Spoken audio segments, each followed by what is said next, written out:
Je viens de prendre une grande décision. Partir de Paris, oublier ce métro étouffant, la pollution et la pandémie infinie. Stop! Tu es venu à Paris pour avoir un boulot intéressant et aller dans tous les hauts lieux culturels. Et tu veux repartir? Mais ça, c'était avant les attentats, le confinement, les contraintes et le risque d'amende partout. Je voudrais me promener au bord de la mer. Avec le cri des mouettes entre deux visioconférences? Moi, s'il y a déménagement, je vais dans la périphérie pour plus grand. Tu connais le grand urbaniste Joël Kotkin? Comme ses copains, il pariait sur des mégapoles reliées entre elles pour changer le monde. Et plouf! Pas du tout. Il avait compris dès 2005 qu'elle ne serait pas viable pour les classes populaires et moyennes. Tu verras quand tu seras là. Avec le géographe urbaniste américain Joel Kotkin, qui a analysé l'essor et le déclin des mégapoles. Aujourd'hui, il publie The Coming of Neo-Feudalism, A Warning to the Global Middle Class, pour exhorter la classe moyenne à s'installer dans les banlieues et ainsi renouer avec la croissance économique des grandes villes. Manfred Dörr, président allemand des Cheetah-Slow, un mouvement décroissant mondial, défend lui un développement durable inscrit dans la tradition locale des petites villes. À l'heure de la crise écologique et sanitaire, assiste-t-on à un exode urbain ?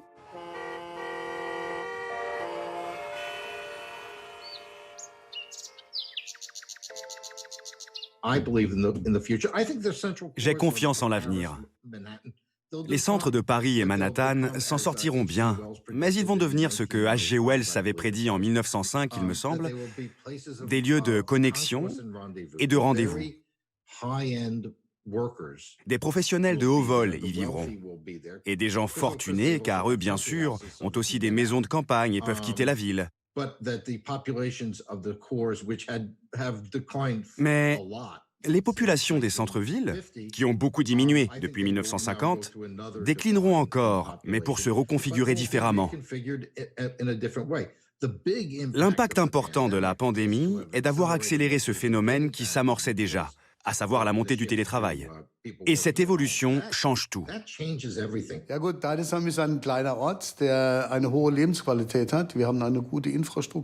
Dedesheim est une petite ville qui offre une qualité de vie élevée. Nous avons une bonne situation. Nous sommes directement sur la route allemande des vins, dans l'agglomération urbaine Rhin-Neckar, avec toutes sortes d'infrastructures concernant les sciences, la santé, les écoles. Notre nature est encore intacte et nous avons une culture vinicole exceptionnelle. Si 30 à 40% de la force de travail, dont une grande partie a des postes à responsabilité, peut travailler de chez elle, l'équilibre tout entier bascule. Et si vous y ajoutez la distanciation sociale, comment faire pour maintenir vos distances dans l'ascenseur d'un gratte-ciel de 50 étages à Manhattan? Il devient de plus en plus difficile pour un habitant individuel d'avoir une quelconque influence. Chacun de nous fait partie de ce réseau mondialisé où, disons-le, la majorité des gens est reléguée à une condition de serf.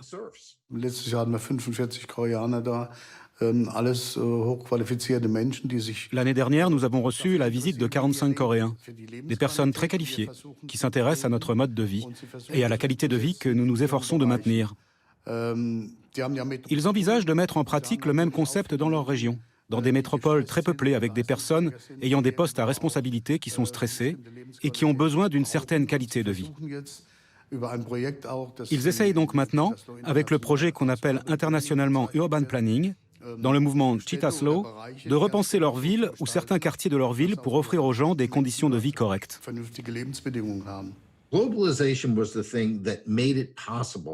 La mondialisation est ce qui a rendu possible à tous les Manhattan du monde, les Londres, les Paris, les Hong Kong jadis, Shanghai sans aucun doute, Pékin et dans une certaine mesure Tokyo, une agglomération d'argent globalisée, ainsi qu'un contrôle de capital et de société par un nombre assez restreint de très grandes entreprises qui avaient alors les moyens de se payer des gratte-ciel à San Francisco.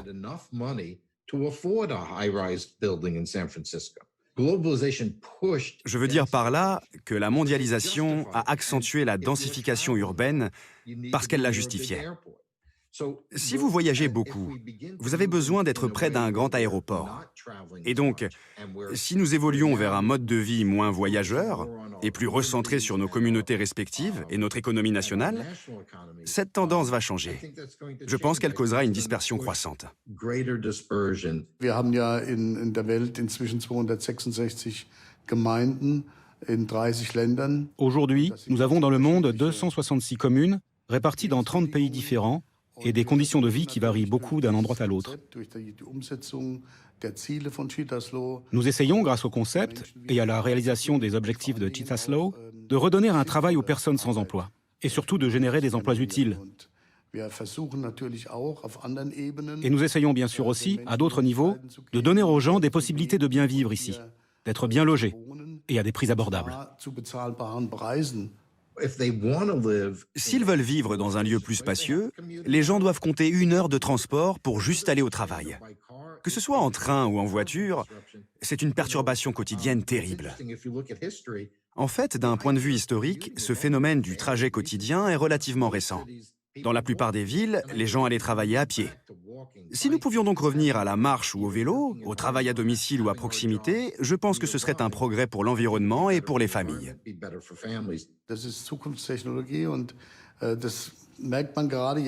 Les technologies d'avenir sont essentielles. Et à une époque comme celle que nous sommes en train de vivre avec le coronavirus, on sent très bien l'importance du développement des nouveaux médias et du numérique. Actuellement, dans l'arrondissement de Bad Dürkheim, nous redoublons d'efforts pour élargir l'accès au haut débit. Sans cette technologie de pointe, on sera perdant face aux communes et régions concurrentes. L'avenir se trouve là aussi.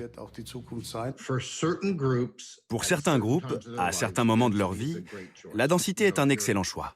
Si vous avez 22 ans, que vous êtes célibataire, diplômé de l'Université de Paris et que vous avez un boulot à la Banque Rothschild, bien sûr, c'est une option on ne peut plus sensée. Mais quand vous arrivez à 35 ans, que vous voulez peut-être acheter une maison, fonder une famille, vous marier, alors vos priorités ont tendance à changer. Pas pour tout le monde, mais pour la plupart des gens. Et bien sûr, il y a aussi le facteur économique. Le fait que vivre dans le centre de Paris ou Manhattan est hors de prix, surtout quand on a des enfants à élever. Cela devient un non-sens économique. Je pense donc que les gens doivent avoir le choix. Que les forcer à vivre de la façon dont le veulent les urbanistes, et ce malgré leurs objections, est juste une erreur. On impose alors des choses qui, au fond, n'ont pas de sens. Comme par exemple payer des salaires astronomiques pour exécuter un travail, mais en fait, le salaire ne va pas dans la poche de l'employé ou de la personne créative, il va au propriétaire, ou il part en impôts locaux.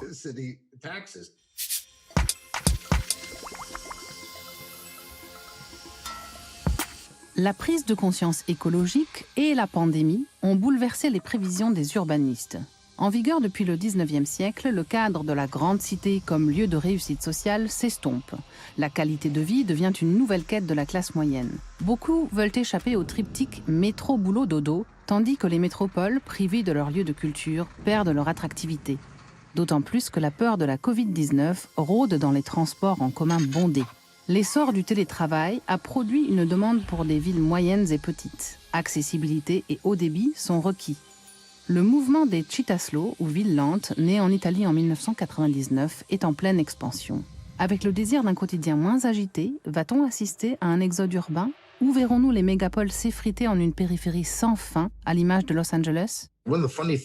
Une des bizarreries de la mondialisation et du capitalisme est que les grandes sociétés qui sont le moteur de cette mondialisation ont des stratégies qui finissent par rendre très difficile le fait d'avoir une famille.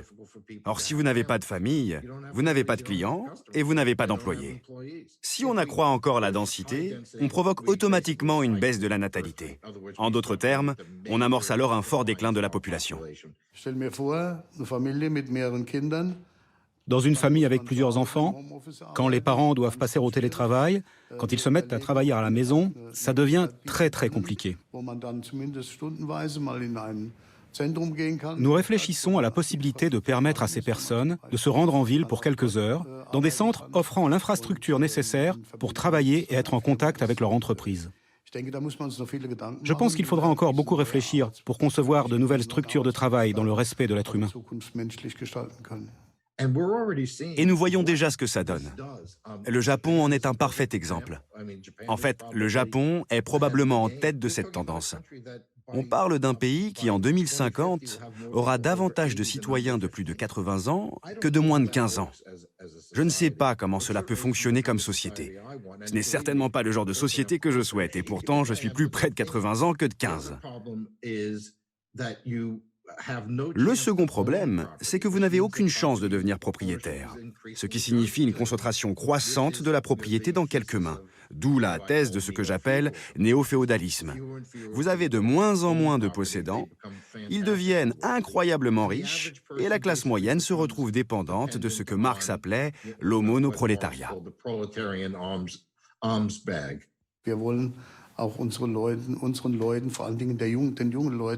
Nous voulons aussi qu'à l'avenir, les gens de chez nous, surtout les jeunes, aient la possibilité de bien vivre et d'avoir un bon travail.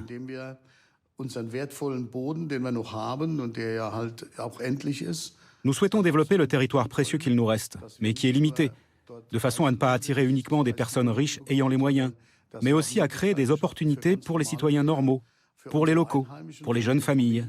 Nous souhaitons créer des logements abordables, même dans un environnement aussi beau qu'ici. Les tensions, souvent détectées entre différents groupes, surtout entre nouveaux arrivants et locaux, sont très limitées chez nous. Parce que ces dernières années et décennies, nous avons développé peu de zones d'urbanisation, presque aucune. Nous avons uniquement effectué des aménagements. Nous essayons d'y parvenir grâce à des loyers plafonnés, pour permettre aux locaux de s'offrir ces logements sans payer des sommes exorbitantes, pour éviter qu'ils soient obligés de déménager dans des zones où c'est moins cher, dans des régions où ils ne se sentent pas bien. Je propose l'idée suivante. Pourquoi ne pas apporter plus de pouvoir aux banlieues? J'ai conduit une étude sur la gentrification et un résultat intéressant que nous avons découvert dans de nombreux quartiers populaires, essentiellement peuplés de minorités ici aux États-Unis, c'est que les habitants voulaient vraiment des opportunités économiques sur place et voyaient au contraire la ville, Chicago ou Los Angeles par exemple, encourager la concentration. Allez, que tout le monde vienne travailler dans le centre. Et pendant ce temps, les banlieues étaient abandonnées. Au final, ces villes s'efforçaient de transformer des quartiers ouvriers en communautés dortoirs au service du centre. Ce scénario n'a guère fonctionné. Or, je pense qu'on peut aborder ces quartiers et se demander que peut-on faire pour y amener de l'activité.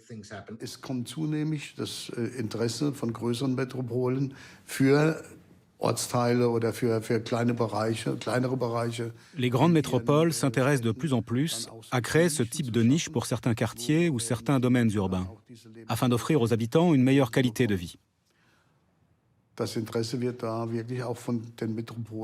Il y a un intérêt vraiment croissant. Il ne faut surtout pas que toutes les idées de Chittaslow s'appliquent uniquement à des domaines périurbains. On doit plutôt mettre en pratique une vision globale dans une commune et une communauté. Et dans une métropole, moi je ne suis pas maire d'une grande ville. Il faut bien sûr réfléchir à la façon dont on peut mettre tout cela en pratique. On ne peut pas se cantonner à une petite partie.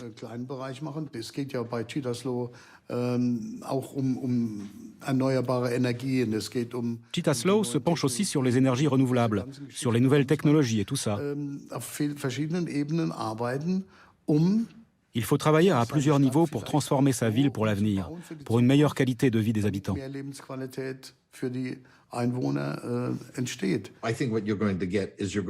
Je vois se dessiner ce que j'appelle le nouvel urbanisme.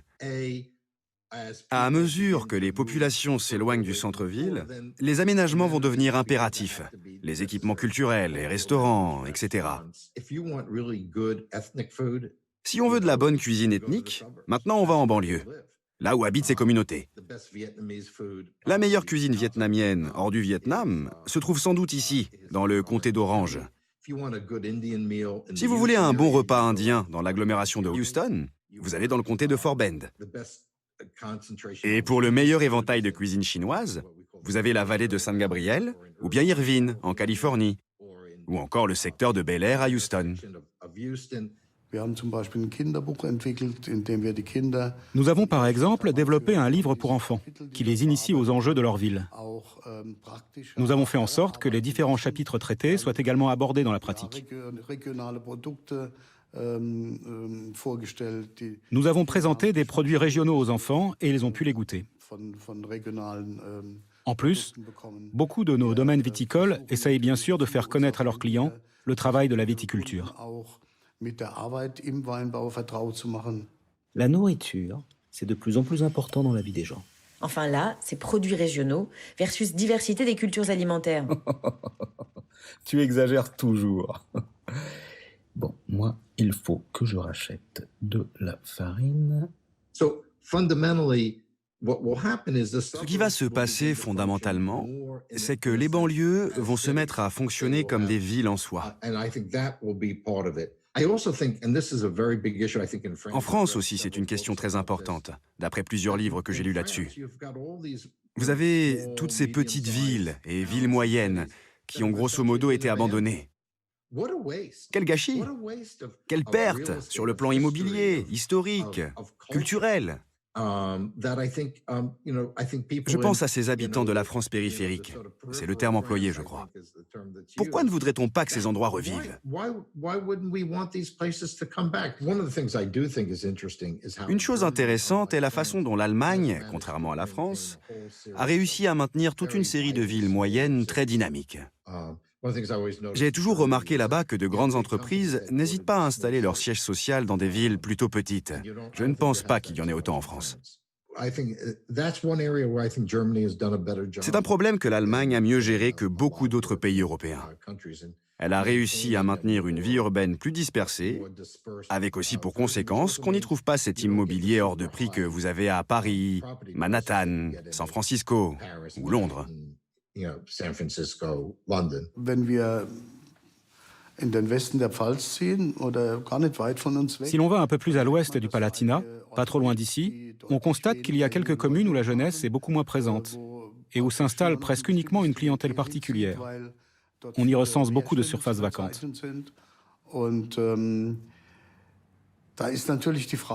Et bien sûr, il faut se poser la question de savoir où on veut aller. Veut-on continuer d'accepter ce développement? Ou bien peut-on le contrecarrer? Et je pense qu'il serait important que ces communes tentent de retrouver leur propre identité, de renouer avec leur propre esprit, afin d'aller vers un développement qui soit fondé sur l'héritage et l'histoire, et qui mette à nouveau en valeur les spécialités régionales, qui leur fassent vraiment la part belle. Cela redonnerait à ces communes la possibilité, grâce à une nouvelle image, d'intéresser les gens et peut-être aussi d'en attirer certains. C'est un des dangers de la dynamique mondialisation-désertification. Elle délaisse d'immenses régions de votre pays qui se transforment en villégiature, quasiment en colonies. Elle n'existe plus que pour servir de résidence secondaire aux riches citadins de France. Nous constatons ce même phénomène aux États-Unis. Certaines régions du pays, le Montana par exemple, ou des parties du Wyoming, deviennent totalement inaccessibles pour leurs habitants, ceux qui y sont installés depuis des années, tant l'immobilier est cher. Une idée serait donc d'essayer de répartir le travail sur tout le territoire.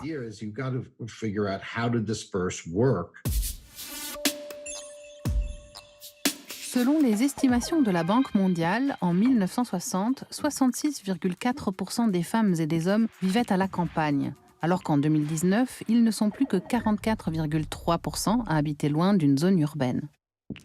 L'humanité est donc majoritairement citadine aujourd'hui. Mais l'urbanisation a des limites, notamment à Paris, qui perd ses habitants. 11 000 en moins en moyenne entre 2012 et 2017 à cause des prix exorbitants du logement. Ils s'installent dans les départements périphériques, comme la Seine-Saint-Denis, qui enregistre une hausse de 5,2% durant la même période. Si les grandes villes allemandes voient toujours leur population s'agrandir, les familles cherchent davantage à s'installer en périphérie afin de disposer de plus d'espace de vie à un moindre coût, constate l'Institut der Deutschen Wirtschaft. Les pays émergents tels que l'Inde, la Chine, le Nigeria représenteront, eux, 35% de la croissance des villes entre 2018 et 2050, d'après les prévisions de l'ONU.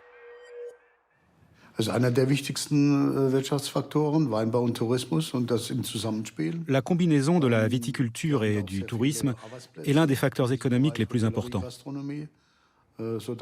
Il y a beaucoup d'emplois dans ce secteur d'activité, l'hôtellerie et la restauration.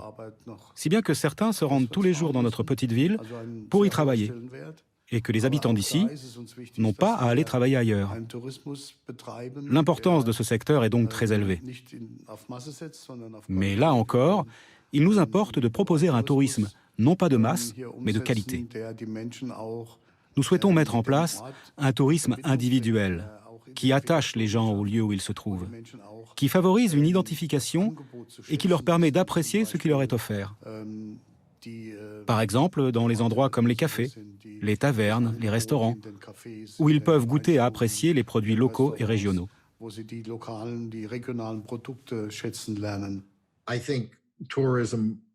À mon avis, le tourisme va reprendre, mais de façon plus localisée.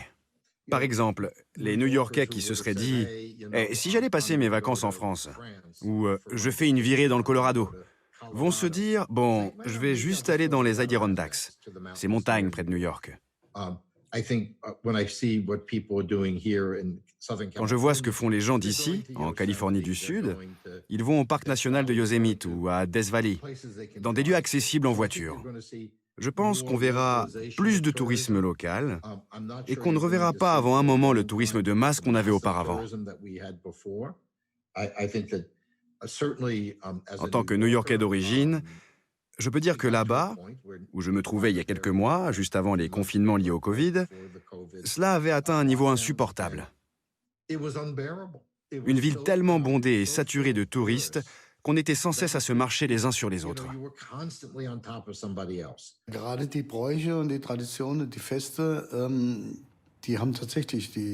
Les coutumes, les traditions et les fêtes présentent un vrai danger.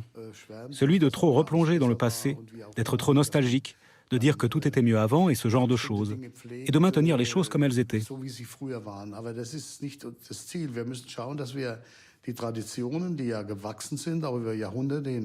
Mais ce n'est pas le but. Nous devons faire en sorte que les traditions dont nous avons hérité et qui se sont développées au cours des siècles aient un avenir.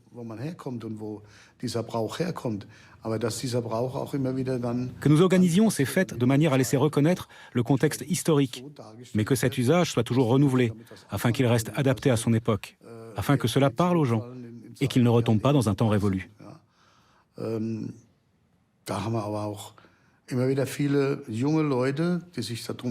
Mais nous avons aussi beaucoup de jeunes qui s'en préoccupent et qui ne se promènent pas en costume traditionnel comme il y a quelques centaines d'années. Ils apportent une forme de modernité et perpétuent tout simplement la tradition d'une façon contemporaine. C'est cela l'idée. J'observe un désir grandissant d'identification avec un lieu. Parce que curieusement, on a toujours considéré les banlieues comme des nulle part, des lieux de passage, des sortes de non-lieux.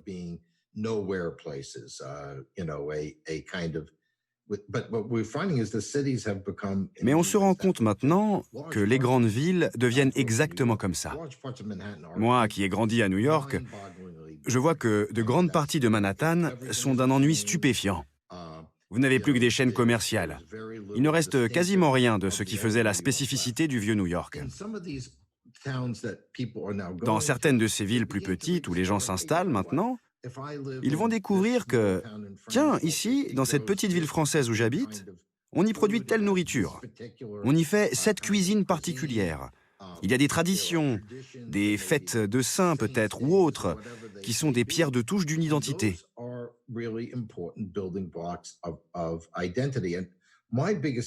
Mon souci principal est que se maintienne une certaine diversité dans la façon de penser des gens, dans leur façon de vivre, et qu'on leur donne le choix.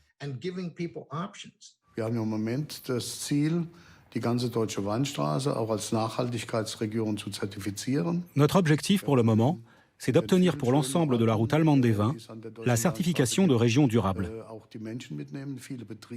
Nous souhaitons faire participer les gens de toutes ces belles villes qui se trouvent sur cette route des vins et embarquer de nombreuses entreprises. Nous souhaitons aussi les former et nous assurer qu'elles soient dirigées de façon durable, par exemple en veillant à éviter le CO2, à réduire le taux de CO2. Des choses simples comme éviter la vaisselle en plastique et toutes ces choses que nous faisons depuis des années.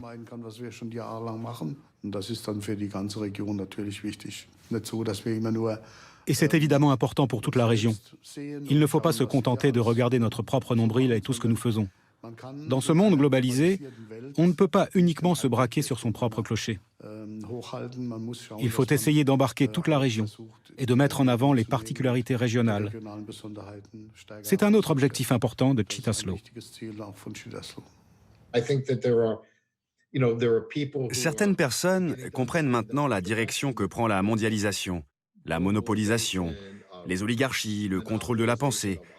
Et je pense qu'une opposition commence à se manifester. C'est pourquoi j'en appelle à la prise de conscience des classes moyennes mondiales. Car pour certaines personnes, c'est juste la faute du capitalisme anglo-américain. Mais vous constatez la même chose en Suède, en France, en Allemagne et dans une large mesure en Asie du Sud-Est. Il s'agit donc d'une évolution universelle. La question est de savoir si nous allons arriver à dire « Eh, vous savez quoi ? Nous ne voulons pas prendre cette direction. Nous ne voulons pas de cette société néo-féodale où un nombre restreint de personnes contrôle tout, alors que tout le reste du monde vit de ce qu'il daigne nous accorder. » J'espère qu'il y aura une révolte, pacifique bien sûr, une révolte des classes moyennes et de cette partie de la classe ouvrière qui veut progresser. 2030, exit les méga free parties. Des fêtes libres se multiplient dans les petites villes. Les dates sont tenues secrètes jusqu'à la veille. Square Idée, c'est fini pour aujourd'hui. Alors, on change de vie ?